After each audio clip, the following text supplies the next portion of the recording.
So much media, so little time. Who keeps track of it all? That would be me. This is Bob Andelman, and this is the Mr. Media Interview, sponsored by 1-800-DialDJs.com and recorded live on blogtalkradio.com from the new media and American League Baseball capital of the world, St. Petersburg, Florida. John Hawkes is best known for his role as Saul Starr, the co-owner of the hardware store and best friend of the sheriff on the beloved cocksucker HBO series Deadwood. Hey, I don't write these intros, folks. They just sort of write themselves. But like most everybody who had a star turn on that amazing but short-lived drama, Hawkes has been busy ever since, including roles in the movies American Gangster and Miami Vice. And he's currently starring on a new HBO series, Eastbound and Down. Hawkes also keeps busy writing and performing music with his band, King Straggler, which is played at the Sundance Film Festival and South by Southwest.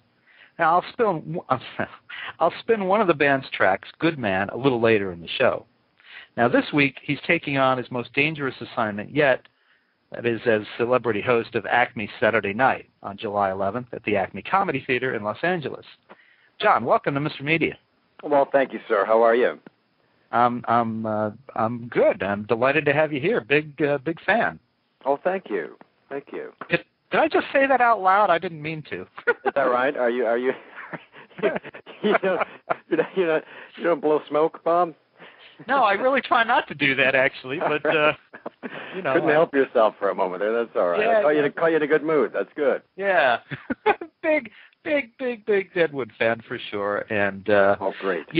And it should not come as a surprise, but I want to ask you about Deadwood before we do anything else. Yes.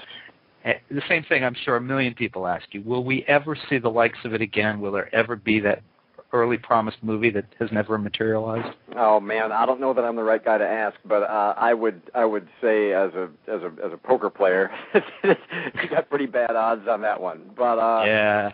They tore down sets and things, but I've learned to really kind of never say never, and in this business and in this world, you just kind of never know. So who knows? I mean, I know that the David Milch, the show's creator, had wanted to set the films in the future away. So who knows? Maybe it'll be 7-8 years, and they'll round us all up again, and that much time will have passed, and we'll do something. I always thought it would make a great feature film, though, and that hopefully it would have made its money back if they'd have done it, but who knows? Yeah, that's tough. Now, your role was one that of many that actually grew stronger and more interesting as that series went on, and I kind of wondered if it was tough saying goodbye to Saul when it all ended. It was incredibly tough. That was the best job I've ever had in my life. Really, even better than washing dishes. I mean, it was a really, really great job, and I drove on that set for 3 years, shooting episodes, and every time I pulled into the dusty streets, to go park behind the set, I smiled every time I drove in there. It was no matter what kind of mood I was in, just getting there made me happy. To be with those people and to wear those clothes and to walk those streets and to get to say that amazing dialogue that Mr. Milch had written. It was really, really a pleasure. I wish I could say something bad about it, but I can't really think of anything. Every person on the show, every crew member was dedicated and just really a ball to be around. It was really something. Well, I wanted to ask you about that dialogue. Obviously you do. Do you miss that flowery and often flagrant language? It really gave you license to say pretty much anything. It's true, and that's the beauty of networks like HBO and Showtime, is that you do get the full range of your expression. And I was playing a good guy on that one, but it's tough playing bad guys or any guy almost on a network show, because it seems like for one thing, the story's interrupted every 10 minutes for Viagra and Ford and whatever the hell else, and as playing a killer, you're on a network show guest starring. It's difficult because you do films where there's some truth in what you're doing, and then you're playing a bad guy on network TV, and you're just trying to keep people interested until it's kind of filler between commercials is what you learn. Which is, I know there's great shows on network TV, but it's hard for me to watch them. I get them later on DVD, and Well, you know, and I interviewed several members of the cast of this new NBC series, Southland, which the actors actually use the full-fledged curse words and string them out, and then they're kind of whited out or bleeped when they hit NBC, but they're there, and you know exactly what they're said. I kind of wondered if you had a favorite expletive-filled line from Deadwood that stays with you. Well, you know, Saul didn't swear a great deal. He was a guy. Near the end, he did. Well, you know, once he'd gotten shot by Johnny Burns, and then was on morphine, he was pretty upset with his partner Seth Bullock, and he. Or I guess it seems like a person outside of myself now, but certainly there were some cocksuckers thrown around. I don't quite remember any of those lines exactly, but I certainly blurted out a few, much to my mother's chagrin. But no, she doesn't mind language, but she she's. Yeah, it was. I was after we wrapped the scene. I thought, well, my mother probably won't love this scene the most of any. It was fun to get to go there with the other cursors, I guess, and be part of that. Well, and then one of the interesting things that happened with your character was, of course, was the relationship that developed with Trixie, the whore with a heart. A tough heart, but a beautiful soft one underneath, buried far beneath layers of iron and steel. I think basically. Yeah. No, she's a wonderful, wonderful character and a great actress, Paula Malcolmson. Just really, really terrific. You know, you have those scenes where you're playing someone's lover and. Or to be in love with someone, and with her it was really easy. It was a ball. There was never any real problem in anything we were asked to do. We were both kind of game to do it, and we trusted each other, and it never felt creepy or weird. It just felt like working with a dear friend, which it turned out to be. Now, John, there's someone on the phone line here. I'm hoping they're calling in for you. Let's just check and see. If not, we'll hang up on them. We'll hang up on them, exactly. Hi, did you have a comment or question for John Hawkes? Hello? 862. Still me. No? Okay. Well, we'll just I have that effect on the people, Bob. That's quite unfortunate. I don't know. Yeah, well, they hung up now. Fair enough. So, I was thinking that it would be fun to see you work with Timothy Oliphant again. That you two had this call him Timmy. Well, you can probably call him Timmy. I'll probably just be with Sir. But you guys had this unique chemistry that even, it obviously scripted characters, but even when the characters disagreed, there was always this kind of, and I don't know a better way to put this, but a manly friendship that seemed to hold everything together on a show where friendship really didn't matter for much among other characters. It's true. There was a real bond between those guys, and that's based in historical fact. Nobody really knows what went on in history.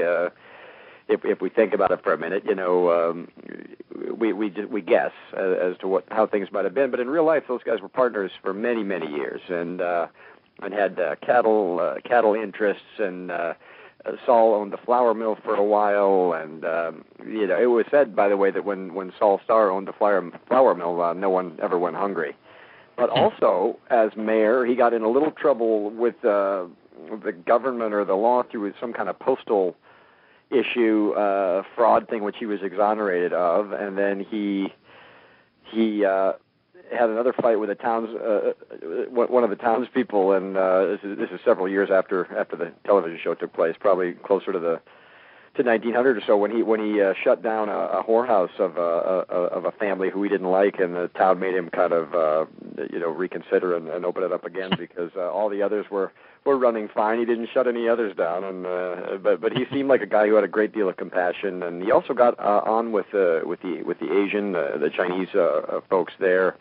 He was the only one, I guess, one of two people who were invited to their ceremonies, and they have their own Masonic lodge, I think, that he was part of, and he got along with everybody, and apparently was a real swell guy, and And back to the point of he and Bullock, they lived out their lives there. Saul never married. I think he had lots of girlfriends, as we understand it, and I think one or two might have been prostitutes, but that was a common thing back in the old days there. And Seth Bullock married and had lots of kids, but their relationship, probably had its rough moments, but for the most part, they worked together for many years and really brought a sense of order to the camp, and yet I think they kind of kept a sense of humor about it, too. They didn't completely clean it up. I think prostitution remained legal in the real Deadwood South Dakota into the 70s or late 70s of 1970s, something like that. So, their legacy kind of hung out for a while. Ah, the good old days. Yes, indeed. Now, I suspect you have not suffered typecasting as the Jewish shopkeeper. No, that was the first Jewish shopkeeper I had played, and I haven't played another one since. But I'm open to it if it's well written. Sure, why not? We'll let Woody Allen and Larry David know. Yeah, that would be nice. That would be nice. Put in a word for me. That would be great. I will. Now, I noticed that you also had a role, before we get off this subject entirely, I noticed that you also had a role in my other favorite TV Western, The Adventures of Briscoe County Jr. Oh, gosh, Bruce you Campbell. watched that show. Terrific. Yeah, Bruce Campbell. Amazing. Well, amazing. Who did you play on that? I can't remember the character's name. I did. I know, that's a question out of left field. That's all right. Not to pat myself on the back, but the character was such that a lot of people who watch it didn't know that it was me at first. There wasn't a makeup deal or whatever, but I remember I used a very strange kind of a voice that's sort of like this, and the guy had glasses and a bowler hat, and he was I don't remember which season it was. He basically managed a gunfighter who couldn't speak. He did all the talking for him. The guy to scar across his the fastest gun in the West, basically Utah Johnny Montana. It used to be Utah John Cougar Montana, but he thought the Cougar was pretentious. That was one of the lines I remember. Yeah, it was great. He would basically.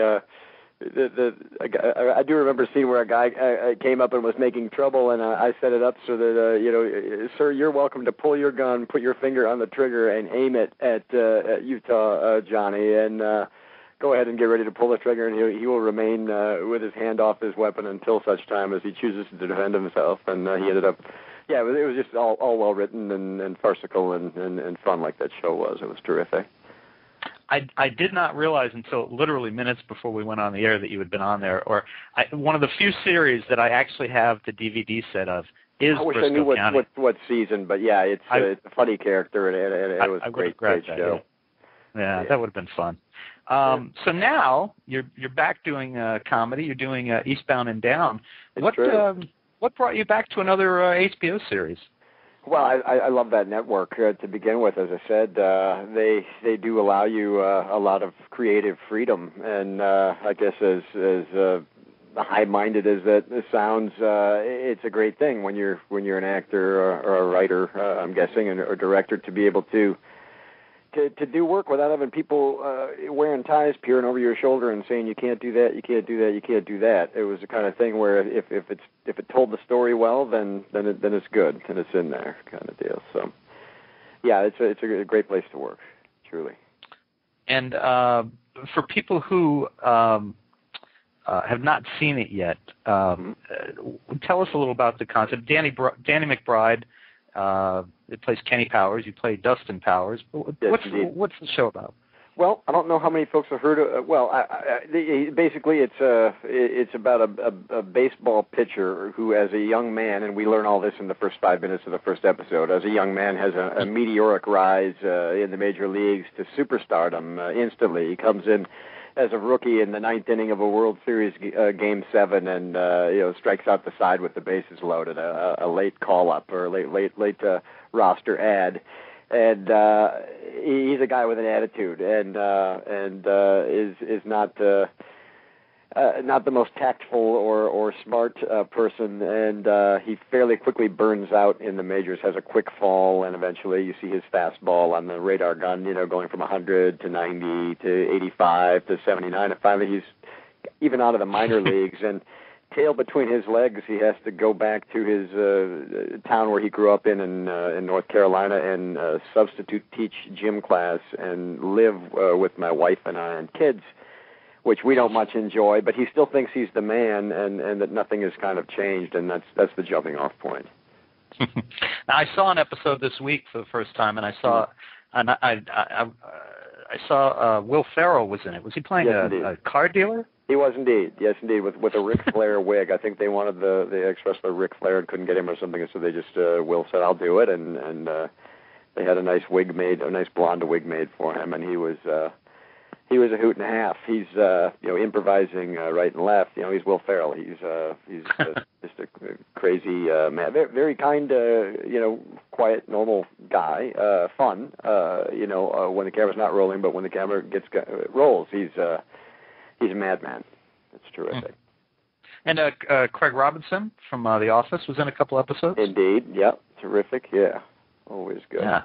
It's I'm looking forward to seeing more of those. How many did you guys shoot? 6. Okay. Yeah. Yeah, just a half. I guess that's a half season to get started, and we'll see what happens. Yeah. So you don't know yet if it'll be picked up for more, or do you? Well, I know it's picked up. I'm not certain about my status. It's not giving away too much to say that at the very end of the last minute of the 6th episode, or the last 2 or 3 minutes, things change incredibly drastically in the show. They're thinking of setting it in a different town, and maybe starting his life over with different people around him. But we'll see. We'll see. Oh my. Yeah. Well, it's just how it goes sometimes. But that's showbiz, as they say. As they say. Well, I want to play a song from your band, King Straggler. That'd be lovely. Sure. And this is Good Man. And I wondered if before I play it, I want to talk about the band afterwards. But is there anything you want to say to kind of set this up or introduce the song? Oh, this song is about my dad, but not in the way that you think. I don't know. That doesn't even make any sense. It's kind of about my father and myself, and I guess anyone who struggles with trying to be a good man in the modern world. The song actually was used in the closing credits theme for a movie in which I had a small part in, a Jeff Bridges movie called The Amateurs, and I was very proud to sit in a theater and hear a song I'd written and sung and played as the credits rolled. It was quite a thrill. I would think that'd be pretty damn exciting. All right, folks, give a listen to this. This is King Straggler's Good Man. It's time, let a good man love you. This isn't my song. What? No. Seems like No. Wait, it's someone not your song? No, I've never heard that song in my life. My song's a lot better than that song.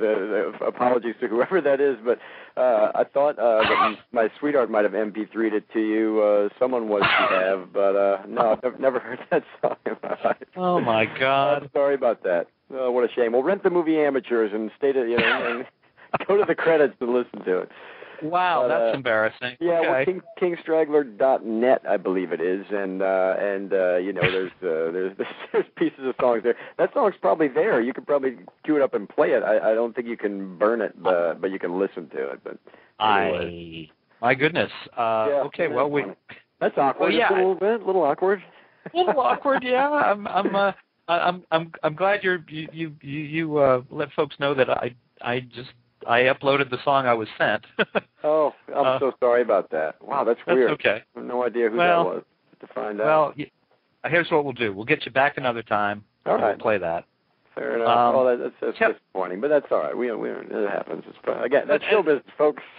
Yeah, I mean, stuff happens, right? That was so funny because I heard you start to talk over it, and I thought, I don't remember hearing that as part of the song. What? And then I realized, you're saying it's not my song. The greatest thing was that we didn't get through the whole song, and then after we said that's my song, at least we stopped part way. That's good. Apologies to whoever the other song that has the words "good man" in it, but if this was Straggler's "Good Man," not my "Good Man." If this was broadcast radio, we both would have probably you would have put down the phone, I would have put down the headset, gone down the hallway, had a soda or whatever, and come back, and then you'd be like, well, yeah, that was my song. That was about my day, you know. So. Oh, that's so strange. Well, it was I'll get to the bottom of it. Heads will roll, Bob. Heads will roll. How long have you been making music? Well, you know, I picked up the guitar in the 6th grade because my older brother played guitar, and I just kind of, he's 9 years my elder, and I just always wanted to be like him. He's such a terrific guy, still is, and so I just, as a you know, I don't know how old I was, 11-year-old, and he was 20 playing guitar. I was just wanted to be like him, so I think he might have been gone. I picked up his guitar and started playing a little bit, and you know, I taught myself in 6th grade, and I never improved. Basically, is my old joke. But my folks, we weren't dirt poor or anything like that, but we weren't real rich people, and my wanting a guitar was wanting my own guitar because he went off to college was a bit of a problem, and so my mother and father were actually about to split up, and that was probably a money issue too. But right around that time, but they said, well, if you can learn to play the ukulele that's in the den, we'll get you a guitar. And they probably didn't realize there was a little book laying underneath the ukulele, which they hadn't probably picked up in years, that said how to play ukulele in 5 minutes. 5 minutes later, I was going, Michael Rose about a shore. So about a year later, we went to some folks nearby out in the country where I lived, and they sold us a harmony guitar for I think $20, and I had that guitar all the way into Texas, and even played with it a little in early bands, and then gave it away to a guy on the street who I'd met who needed a guitar when I got a new one, and several guitars ago now, but the first one's always a special one to you. But so I guess I've been playing a long time. I started playing in bands in the early to mid '80s in Austin, Texas, and have not continually been in bands since, but have kind of maintained interest. And maybe, I don't know, 7 or 8 years ago, 8-9 years ago here in LA, started playing solo shows and met some people through that, and eventually Rodney Eastman and Brentley Gore and myself made King Straggler, and that was over 6 years ago. We've been not playing a lot lately because we're busy and doing other things. Those guys are actors as well, and so we've gotten to tour around and, like you said, play South by Southwest and Sundance, and but lately it's been going a little slower. I've been playing alone a lot because I know that I can book a show, and I know everybody will be there. It's a time when we're all just a little split up, but we're looking forward to getting together and playing some more soon. So playing some shows. Yeah. And such. There are a number of actors fronting bands these days. Mm-hmm. Kevin Bacon and his brother Hugh Laurie. Yep. Right, Hugh Laurie and the guy who plays Mike the Handyman. Now I'm thinking actually you and he should get together since you both. Maybe so. You owned a hardware store in your show, and he plays a handyman. So exactly. No, we didn't. Yeah, because but be something.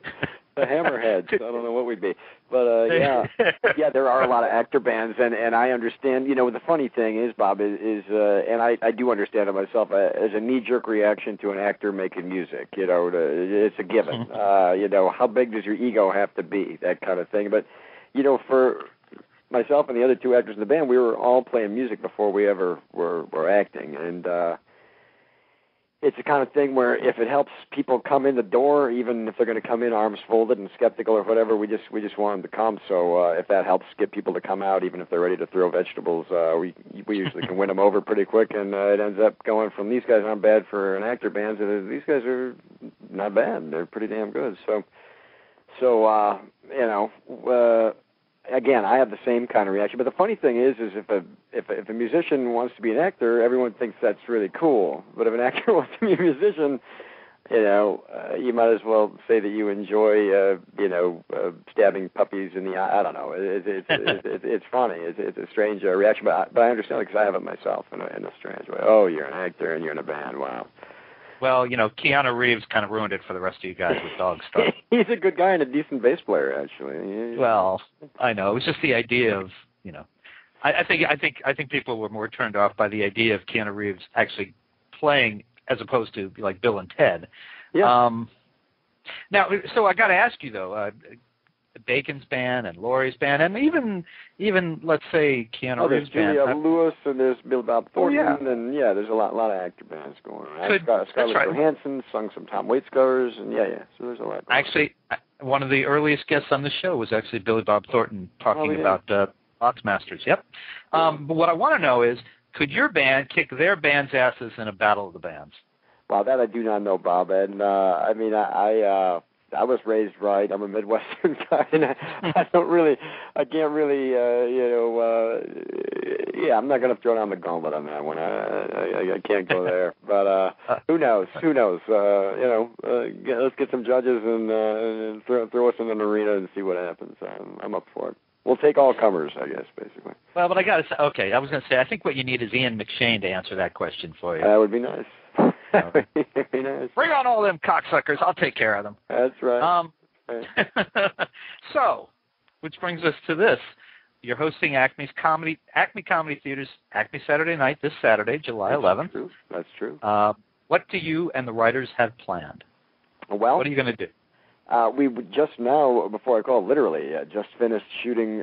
So they actually do a lot of, or a fair amount of little films, little films that kind of play in between some of the sketches, and they're funny. They're very funny. We shot a couple today that I don't want to give away too much, but in one I play myself, and in another one I play a wizened old geezer who's talking about Time Life books, Old West bullshit or something like that. They're funny stuff. And then the sketches, I get to play a priest, a doctor, like a teenage snotty kid, a musician. That'll be a stretch. And gosh, one other. I can't remember who it was. I don't remember. But yeah, I it's like the scripts are just coming. I got to memorize them, and I come out of theater, but it's been a long time, and it's like a muscle that you get used to kind of doing a really naturalistic kind of film technique, I guess you'd say. I don't really have a technique, but or method, and then you suddenly you're thrust back on stage. It's been a long time, but this is something that I came up doing. I was doing theater for 10 years before I ever got in front of a camera, and my earliest professional jobs were as a theater actor, doing a play called Greater Tuna and touring that one around the country. So it'll be fun to get back into that, and I've always felt like I can play characters. There's not a great deal of time to really rehearse. We all show up Saturday and get them on their feet, and by Saturday night there's an audience in, and hopefully we're kicking some ass. We'll see. Will there be any kind of Deadwood parody? Certainly. Yes, indeed. That's the other character. Isn't that funny? That's the one I forgot. What else? Oh, yeah, there's so there was a Deadwood parody dealing with, I don't know how much I'm allowed to say, but dealing with a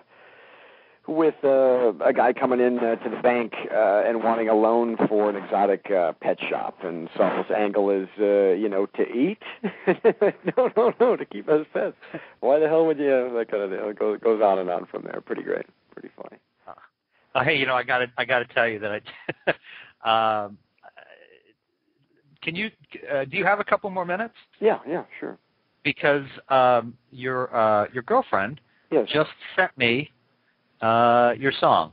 Oh, fantastic! And if we can talk for a minute or two, and I can. Oh yeah, don't worry about it. I can upload it. I have the best girlfriend in the world. Just an amazing woman, and I wasn't even sure she was listening, but that's terrific. Thank you, sweetheart, if you're listening. I'm gonna let's see if I can. I'm a lucky man. Open it. See what happens. And you want a drum? You want a drum roll? I don't really. No, it'll take a minute. We'll have to keep the conversation going. But where are you from, Bob? Well, I'm from. I'm down here in St. Petersburg. Oh, you are. Yeah. Now the Twins, my beloved Minnesota Twins. I'm trying to remember where they're down there somewhere. I thought St. Petersburg, but maybe not. I can't remember. They might be here tomorrow. The Rays just took a series from Toronto. Oh, so, well, I'm talking about the spring training, Bob. I'm trying to remember where they are. Winter Haven, I think. Winter Haven. Is that anywhere near you or not? No, you know where they are? They're down in Fort Myers. That's right. I think Winter Haven many years ago and moved to Fort Myers. That's right. I think that is true. Always good to talk baseball. Yeah, congrats on the Rays, and they had a real great season last year. I'm sad to see them lose the big one, but that's a pretty amazing turnaround. I think it was again this year. That's great. Absolutely. But let's come back and talk some more about you while I upload this and see what we can do here. I was just vamping. I know. What? Let's see. Good Man. M4A. Okay, let's see if this works. So I saw that you have a lot of stuff coming up. Yeah. And did I see that a Donnie Darko movie was part of the group?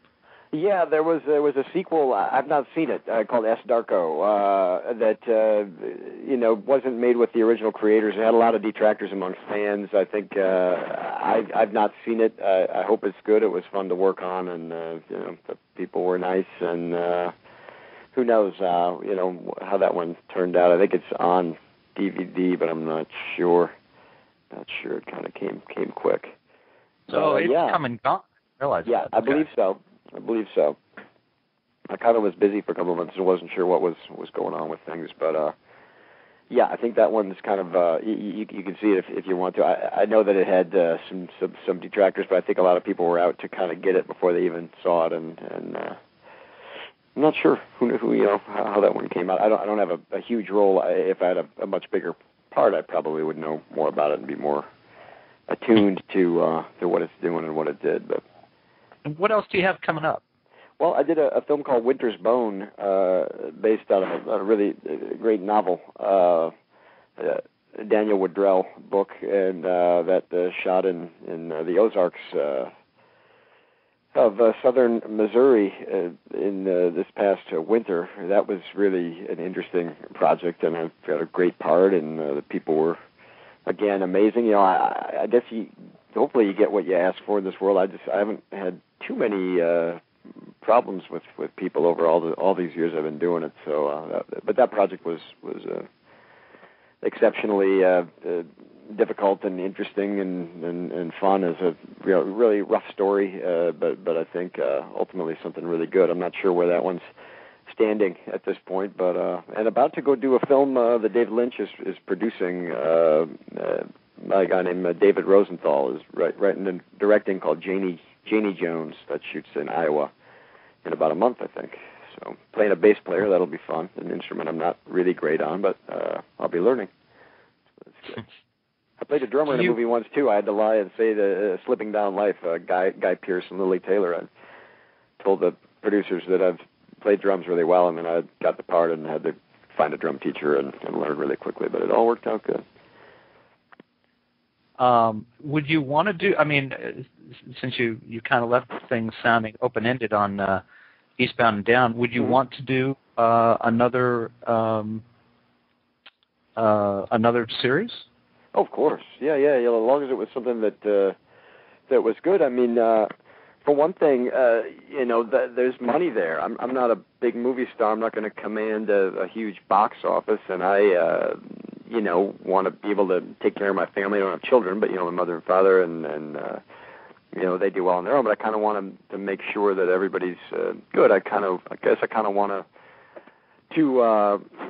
get, keep money in the bank, and that's one really great way to do it. And if the series is really good, then it's not like working at all. It's like having a lot of enjoyment, and the check shows up every once in a while, and so that's a good thing. Yeah, if it was good writing, I guess that's always what it is. Bob, is the writing good? Is the story interesting? Or is the character somebody that you'd want to be for potentially years? You just never know. So yeah, but I'm wide open to it. Good man. Sorry, Are you working feverishly? I am. It wasn't just the behind the scenes stuff. It did not come over as an MP3, so I had to translate it. So I'm uploading it right this second. Well, here's an interesting fact about me, Bob, that you may think a little less of me, but I the last time I was on a computer was in 1976 when they had teletype paper on them, and I was in high school, and I I haven't been on one since. I wouldn't know how to turn it on even, and that it's true. And it kind of goes in stages where people think that's either really quaint or really creepy, and it's hard to, it kind of goes back and forth. I think some people, depending on their day, if they were tired of being on the computer, they go, you know what, that's really kind of cool. I wish I didn't ever have one of these things. And other people are like, are you a freak? What is wrong with you? Are you on your mind? I don't know. I just kind of lived my life before they showed up, and just kind of continued to live, and never got into it. And it's getting harder and harder to live without one. But it's not like I'm some kind of super Luddite. I have a telephone and a car and electricity in my house, running water. But I never got too into the giggle box. I guess I spend so much time at home already, kind of, I kind of would rather get out and see people or read books or things like that. So that's that. It's funny. I actually make my living writing books with CEOs, mm-hmm. and I thought that was going to be the last group on Earth that would handle their own computers and stuff, mm-hmm. and I think that was close. But I'm actually finding that I don't think you're the only one in your profession. Good. I'm not the last time. Good. No, not by a long shot. No, I feel like Billy Bob or somebody else isn't real involved. And I can't remember. There's some other actor that I really admired. Someone mentioned to me. It was Billy. I can't remember. I don't want to say names because I don't know for sure. But yeah. I guess now it's. I don't know. It just feels like it's too late for me. I don't much care anymore. And it's kind of I'm almost like a guinea pig test to see how long a human being can survive on the planet without one. But I don't feel like I'm missing too much. There's encyclopedias, and there's lots of ways to find things, and telephones if you want to talk to people, or letters if you want to communicate that way. But yeah, it's odd, but I guess I'm beginning to feel more and more like a relic or a dinosaur. But I'm holding tight to the dream. I'm still living the dream without the computer. See what happens. Are there any gigs upcoming for King Straggler? No, nothing on the books. I'm playing Tuesday at 10 o'clock at a place called Cranes on El Centro. That's a little plug in Hollywood. And that's not King Straggler songs, just stuff that doesn't really work so well with the group, but I still want to play. So that's happening. And no, we don't really have one set. We played probably a month ago or something, somewhere roughly. And but again, I've been in and out of town, as have they. There's no real rancor or anything. We just kind of take breaks, and we happen to be on one. Do you? And I'm just waiting for this thing to finish processing. Do you? Do you play much cover material? It sounds like it's a very kind of a bluesy, like bluegrass almost. Blues. I suppose. I don't think there's much real bluegrass in it at all. The three of us come from. It's three frontmen who all write and sing, so we all come from different backgrounds and styles, and I guess it's kind of a melding of those. It's part. I guess, as the old press release said, part tattered folk, part noisy rock, and part teared-up country, just kind of a little of everything. But, we're not young men, or I can certainly speak for myself. We don't really love wearing earplugs. We've all been in loud bands before, but this band isn't one of those. It gets loud where it needs to, but for the most part, it's a little quieter, but still has some teeth and some guts and some humor, and so it's an interesting mix for sure. But yeah, we play a few covers. I guess the one place that we'd all intersect is that one artist that we'd all like would be Neil Young, but we don't sound like that, or we do cover his song Harvest, and we've done covers of everything from Prince to the Cure to, kind of new wavy stuff, all the way to Elvis Presley to Little Feat to, just lots of different bands. So. Well, I have your song at my fingertips now, and just to remind the right one, Bob. Yeah, me too. This is King Straggler, and this is Good Man, which you said is sort of about your dad. Yeah, a little bit. All right, let's cross your fingers. Here we go.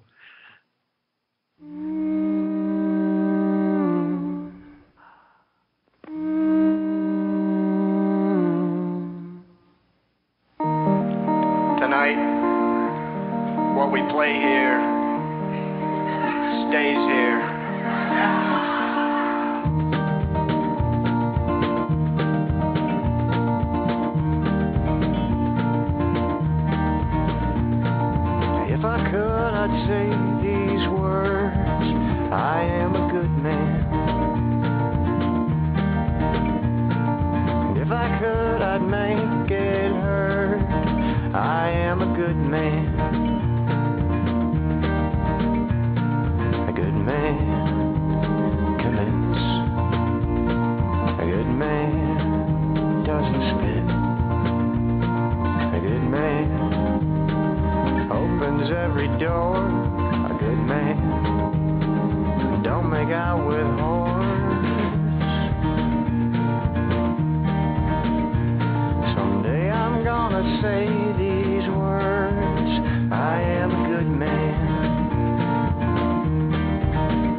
Day I'm gonna make it hurt. I am a good man. A good man's for real. A good man can feel. A good man don't put his fist through walls. A good man don't stay down when he falls. Haunted by my youth, suffocated truth. Piece of me has to die before I find the strength to fly. Then I'm gonna say these words. I am a good man, and I'm gonna make it hurt. I am a good man. I am a loaded gun. I am my father's son, always on the run, searching for the one and embracing none. I am a good man. I am a good man. I am a good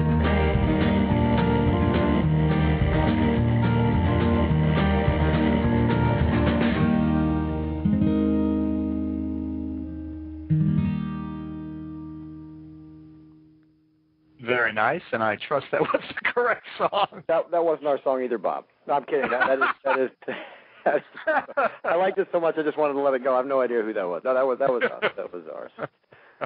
You know, we recorded that stuff, that first record, and we got a couple more ready to go. We're just shopping it a little bit and trying to figure out how to approach it. You know, the CD is dead. I'm kind of the last one to have learned that. The stores don't really take them. People don't much buy them anymore. But maybe we'll just put it all out online. But we got a lot more to go. But that was maybe 6 months after we started playing. That was recorded in, I think, 04, yeah. But it's good to hear again. That's nice. Would it be wrong to call it a little bit funny and a little bit sweet? I don't think that would be wrong at all. All right. Kind of like me. Well, there you go. Well, our thanks to Tisha, and yes, thanks, Tisha. That was very nice of her to jump in and do that. Not a problem. Hey, look, we got to hang on to you a little longer than planned. And thanks.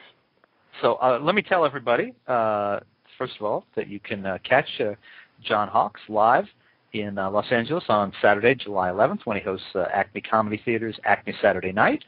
You can order tickets online at www.acmecomedy.com, or if you can't make it to the show, watch it live online at www.acmecomedy.tv. Now, you can also order King Straggler's self-titled CD, which I believe has Good Man on it, right? It does, yes, indeed. You can order that at cdbaby.com, among other places, and you can support the band on MySpace or on Facebook.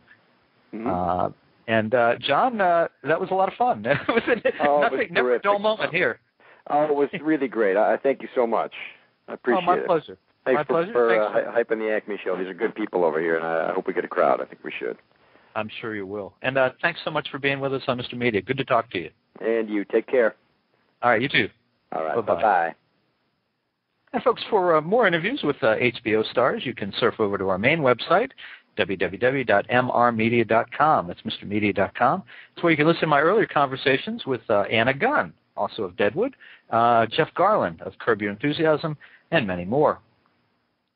And please think about writing an online review of Mr. Media, casting a vote for Mr. Media, or marking Mr. Media as one of your favorites, whether you listen on Blog Talk Radio, TrueSlant, Digital Journal, Vox, Podcast Pickle, Mediafly, Podfeed.net, Blueberry, Zencast, Zimbio, or Odeo. And subscribe to Mr. Media on iTunes, and you'll never miss a show. Just search Mr. Media Interviews from within iTunes and subscribe for free. Or subscribe to Mr. Media's blog on the Amazon Kindle Reader. You can also listen with a piece of string and a tin can in many locations. If you've got an idea for a guest, email me directly at bob@andelman.com. That's ANDELMAN. You can also follow me on Facebook or on Twitter, www.twitter.com/Andelman. Thanks so much for joining us today.